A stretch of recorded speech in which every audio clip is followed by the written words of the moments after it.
language is processed much slower than images in our world. So what does this mean? We learn when we have ideas, when we're thinking, we're able to express them. Expressing them makes us self-aware of the things that we want to know about ourselves. And then images, when they're processed, they get translated through mental images, through memories, through dreams, which are still inside our brains. They don't get expressed. And what tool other than art can express it on a conscious level? For example, our senses. Our senses are the initiators of our human development and human cognition. We have taste, we have smell, we have hearing, we have touch, and we have sight. But smell, hearing, and taste only gives us characteristics of the thing that I'm experiencing, the object that I'm experiencing. So what confirms its reality is sight and touch. If you come and tell me, I have a flash pink elephant in my backyard, come see it. What's my first thought? That's great. No, it will be, can I see it? I want to see it to believe it. If I see it, I believe it. So images have a very powerful effect on us that gets repressed as we grow older. So I'm an art therapist and have been an artist all my life, but an art therapist just 7 years ago. So an art therapist just 7 years ago. In art therapy, the reason why I got into art therapy was because, very ironically, I had a painter's block, which means I stopped painting for a few years.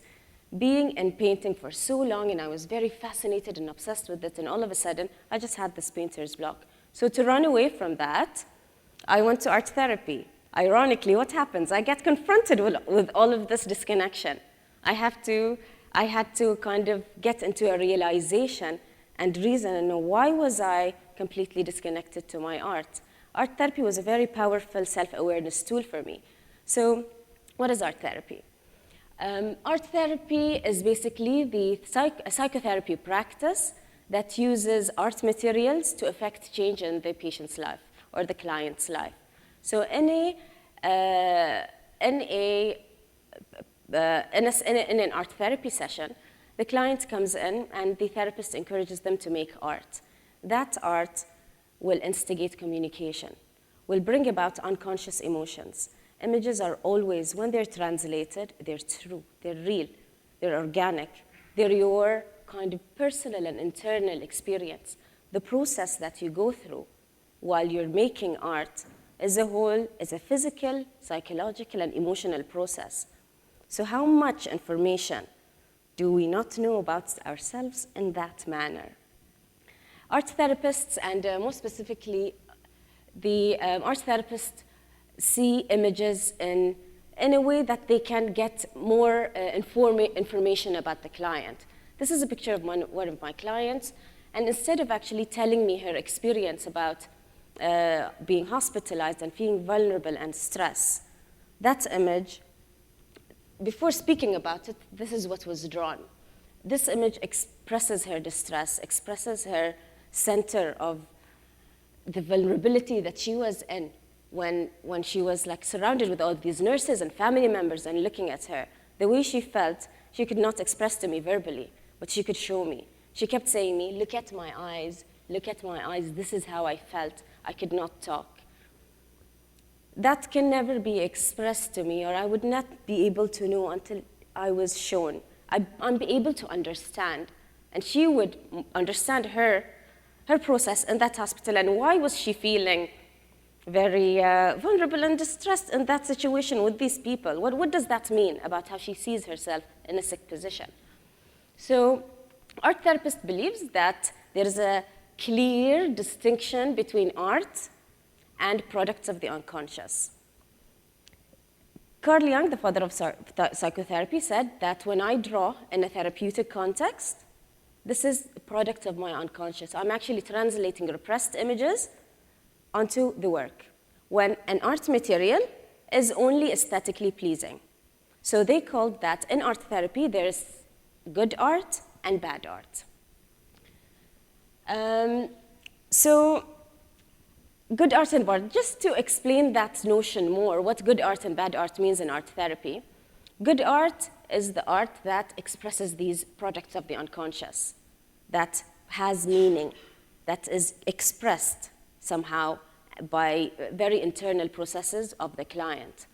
Bad art is when a client comes in, he's so skilled, and he draws something so beautiful to show the therapist how good of an artist he is. Some art therapists claim that this exists in art. Just to show you of what might that mean. This painting was done by a 14-year-old. He's going through a lot of aggression and very difficult in his life at school. So I asked him what would your anger look like? He painted this in 4 minutes, and in less than 4 minutes told me, these are my anger lines, and these are like my lifelines, but this is anger, and this is the splatter of how I feel when I'm angry. That's it. And I did not ask for more, because all of that is shown. I can see his ponies, the process of how he drew it. It expresses to me. It's authentic. But I have another client that's very skilled. She takes her time. She likes to just concentrate, and it takes her more than 1 session to draw. So she is skilled. Is that considered bad art? And that's a presentation of her self-portrait. That is completely clear. I mean, for her unconscious to be there, this is how she portrays herself in her background and her foreground, thinking about it. And even though that she's skilled, she is more able to express herself. So what categorizes good art and bad art in art therapy? I'm completely against categorizing pictures. So in art therapy or in art, a person who is skilled or a person who is not skilled, they're both able. What's important is that their ability to go through this process of starting a piece of work, of art, and ending it. And what will this process say? What happens when we draw? We are optically engaged, whether skilled or not. We're looking at our art. Our hands, our sensory are initiated. Our emotion is completely there because we have mental images. We know we can we imagine what we're going to do. So there's mental images, there's emotion, there's unconscious processes. I'm completely engaging in something that's internally and extremely personal and internal. I get to know things that have no standards. No one gives me standards of something that's good art or bad art. Maybe that's the only thing that we can give that's just completely internal, and no one else can find out what it actually means, not even art therapists. No matter how much they try to analyze. As an art therapist, I think I fail every time I analyze my client's work because I devalue this personal and private life that they have. I get questioned, and I have a very interesting question that comes up a lot. Can we cheat in art? We can cheat by our body language. I can cheat by talking to you. In art, how can I cheat if all of my senses are there? It is like a thumbprint. It's specific to you, your images, your mark making. Even if it's a scribble, whether you're skilled or not, I'm able to see. So I have to be able to translate these emotions. It's natural. It's an instinct. So when we draw, our instincts and our sensory are all integrated in that picture. That picture shows me more than what I know. More that is what has been repressed. Images that might connect to emotions far back in childhood that I can bring forward. So my question is, there are unspoken truths about the images, because the truth lies with us. We are the ones, we are able to heal ourselves through that material. We have a tool that it's instinctual, it's natural, and it completely transfers into sensory information and gives us a lot of information about how we perceive things, how our cognitive processes work, how we can think, how we feel, and why we feel, and what things get stuck.